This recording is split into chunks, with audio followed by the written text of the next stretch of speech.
রাজধানী ঢাকাসহ দেশের ১৫ জেলার উপর দিয়ে ঘন্টায় ৪০ থেকে ৬০ কিলোমিটার বেগে ঝড় বয়ে যেতে পারে।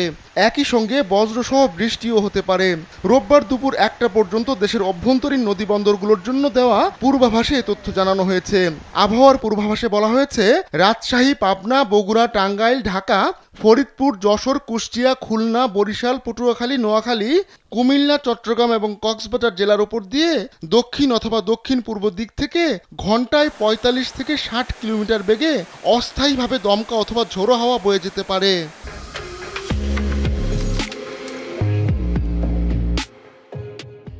সেই সঙ্গে বৃষ্টি অথবা বজ্রসহ বৃষ্টি হতে পারে।